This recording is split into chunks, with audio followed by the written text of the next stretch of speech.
It's been more than 3 weeks since we've had our Disney BoardWalk in staycation that we did for the 4th of July. But this was some footage that was lost, and now I was able to recover it.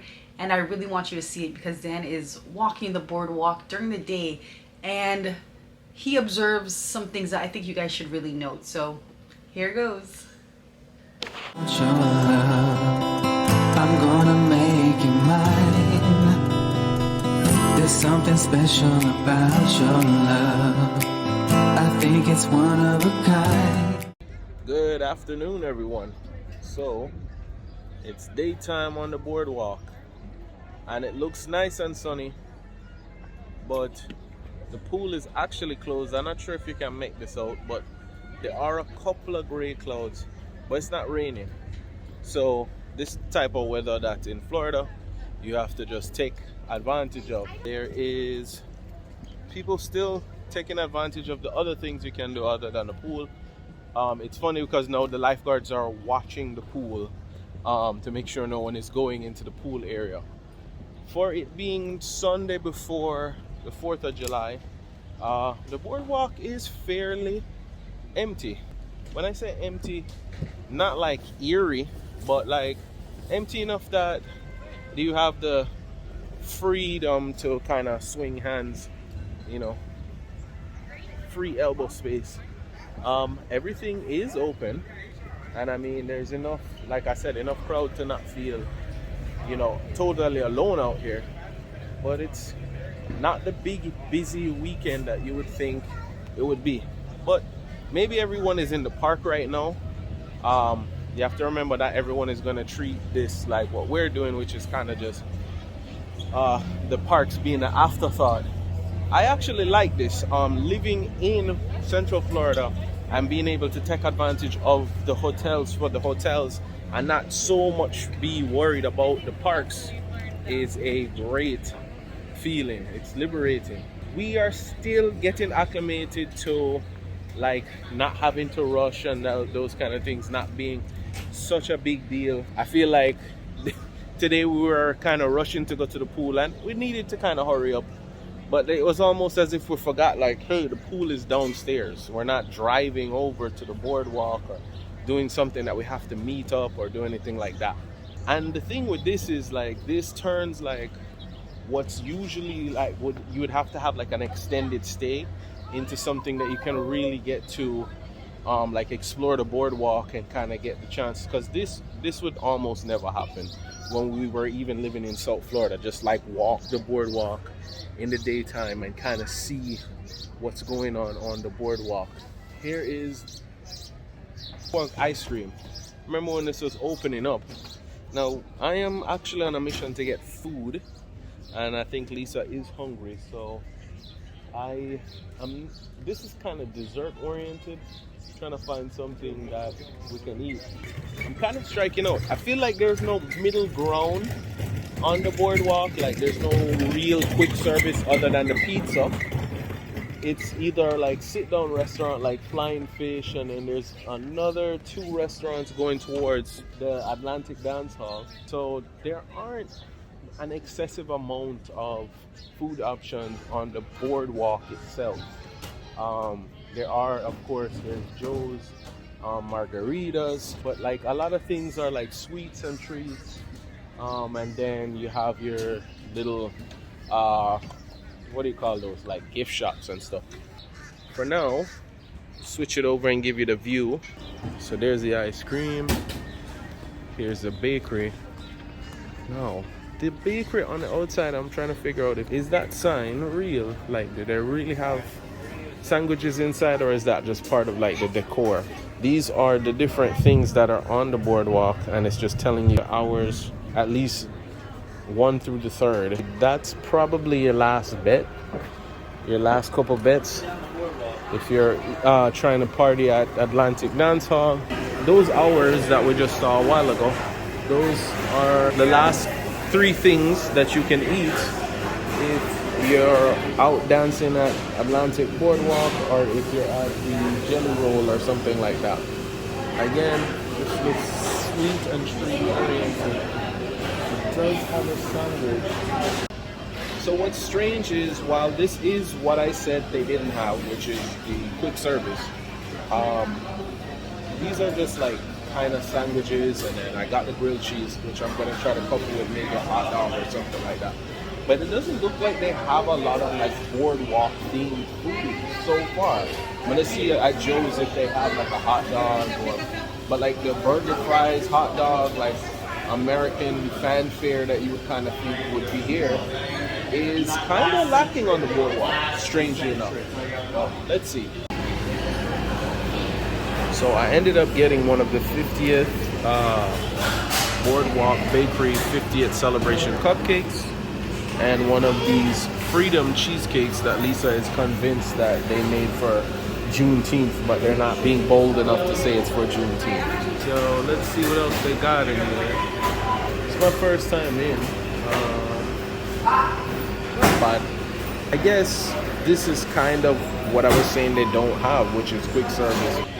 Anyway, see you guys out there. Alright, really quick. So this is pretty much the only spot that I feel like you get that real carnival kind of style food. Got the hot dog, the grilled cheese from the bakery, and that comes with the soup. Yum yum. Okay, so I am now in the ice cream spot that is on the boardwalk. I decided actually I don't want to get any ice cream right now, but I still figured why not show you guys. So let's take a look around.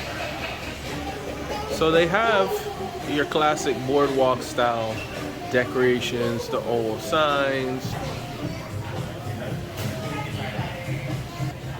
It's pretty light on the theming, but they did theme it pretty well. And there are two counters. This one is not currently in use. That's pretty much it. What's weird is because I think the margarita spot is closed right now. I think because of the weather, the ice cream just got super popular behind me. So I gave up my chance to get ice cream because I was already not really in the mood for ice cream. Looks like they make it in-house, which is good. But on top of that, the line just got super long. That made my decision on changing my mind that much more easy to make. But Boardwalk Joe's being closed is kind of disappointing, just because my plan was to go bring the food to the room and then from there come back for the drinks. Ended up stopping to eat, which I don't regret, but didn't think that they were gonna close down Boardwalk Joe's.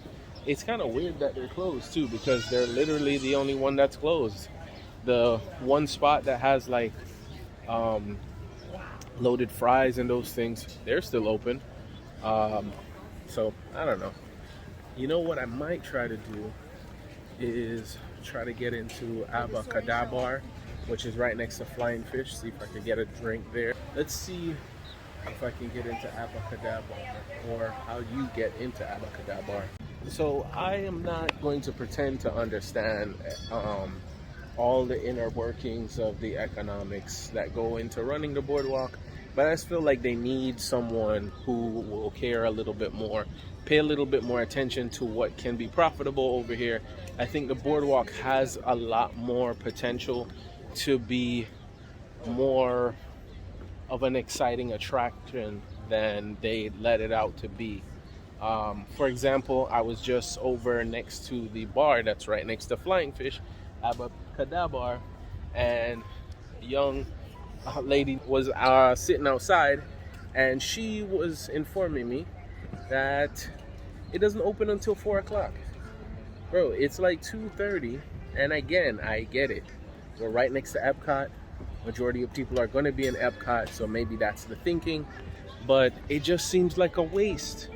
Like, why would a bar be closed? Even if Flying Fish wants to be closed, that's fine. I get it. I kind of get it with that. But why would that be closed? Screen Door might be the only place you can get anything. What Big River is the microbrewery they have. But yeah, so it's like either like sit down restaurant, and then the one option for food that's like kind of quick service. Everything else seems to be treats. Come on, Disney, do something. Invest a little bit more into the potential of the boardwalk. Now here is one of the little market things they have here, where you can buy some stuff if you're having an extended stay, or if you have like more of a kitchen. We have the kitchenette, so we have more like a microwave. But these treats, they got plenty of. There's Lisa's favorite, orange bird. Like for example, right? There's nowhere on the boardwalk where you can buy like funnel cake or something like that. Something simple like that. Churros. Where is that on the boardwalk? Of course, the two little carnival style, like carnival game things are closed right now. I'm not mad at that. I get it, the whole weather thing, but just add more things. Put a little bit more invested. Bring back the performers, the street art people. Maybe they can do stuff here and then head into Epcot. Do a little bit more. Bring a little bit more excitement over here. Because this green door is like a glorified gift shop, which is cool. I'm not knocking Disney for having a gift shop. I'm not gonna say don't have your gift shops, but just have more things to bring people close to your gift shop, to make them want to come here, to make them want to buy a shirt that might say the boardwalk on it instead of just intellectual property. So just do better, basically. At this point, I feel like I'm being a little stubborn. I'm trying a little too hard at this point to find something to do on the boardwalk. I think I'm gonna call it quits. Head upstairs, get some more some rest for tonight. Might do another haunted walk. Try to walk more of the boardwalk itself. I'm just realizing how much of the boardwalk there is. The only thing is I don't really want to walk out into areas where it's just gonna have just room. So if there's no like decorative areas or like little secret hangout spots in the boardwalk, I probably won't bore you guys with just walking the whole hotel. But yeah, the boardwalk is not, it would definitely not that I'm saying I wouldn't come back to the boardwalk. The boardwalk is fun. It's relaxing being this close. And actually taking a break from the parks. We're only gonna go to the parks one day out of our trip, which I believe is just gonna be the day we're leaving. Is relaxing to kind of take it, not so much like, oh my God, get up for rope drop or anything like that. But at the same time, you definitely see the draw of staying this close if Epcot is what is mainly going to be what your trip is going to be about. But I feel like without making the boardwalk too hype, it can still be a relaxing vacation spot. They can just add a little bit more to the boardwalk. Example, the pool area. Lisa was saying she was a little underwhelmed by the pool area. She'll tell you herself, probably later on in one of the blogs. And I have to agree with her. While the boardwalk is mainly about its location, the problem that I have with the boardwalk, besides the fact that you took out the creepy clown on the slide, why? I know why, and I get it. I'm going to be on one of the unpopular people that wanted to keep the creepy clown. But, for example, if you look over here, so there is a playground. Now think about this logically. The kids that are going to go on a playground like that, are they going to want to go into or in this close a vicinity to a water slide and a park and all of that, and want to go on a dry playground? Why not make that a splash pad? Especially because of the fact that over at the Yacht and Beach Club, that is a splash pad.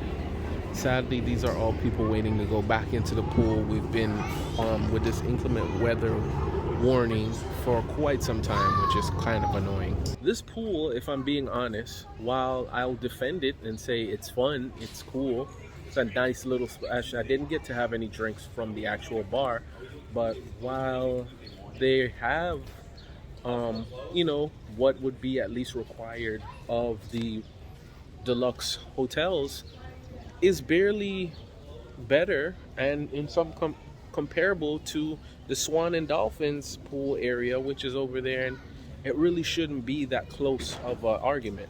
All in all, the Caribbean has a better pool area. It has a splash pad and a big pool area, and then it has a sit-down restaurant, family style buffet next to their bar. So again, they have the real estate, they have the space to kind of make the boardwalk a little better, just with just a little bit more attention to detail and a little bit of investment. Not revolutionary, they don't have to tear down everything, but just do a little bit more than they're doing right now.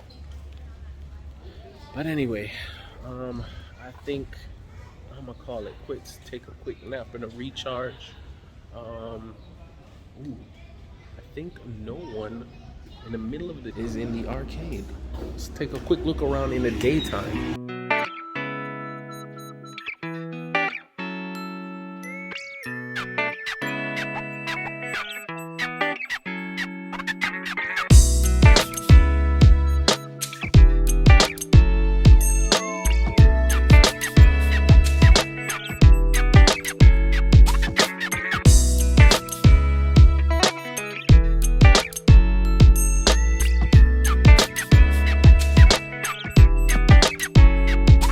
There was something in here Lisa was interested in doing. There's another old school one with Donkey Kong on it. Looks like Mario Brothers on the game. So it's quite a of things in here. Enough to keep a kid entertained. I mean, you know, in a couple of years, when I bring back Kellan, if this can keep the same vibe, not necessarily, hopefully all the same machines, but similar vibe, he'll definitely be excited to come in here. So yeah, I caught the arcade. Of course, here comes the Truman Show. Right on cue, there's people coming in. I didn't want to have it all to myself anyway. But yeah, I'm gonna head upstairs, and glad I could share some more footage with you. So again, thank you for liking, commenting, sharing especially, and subscribing. I think it's one of a kind. There's something special about your love. I want it all the time. You will always be my inspiration.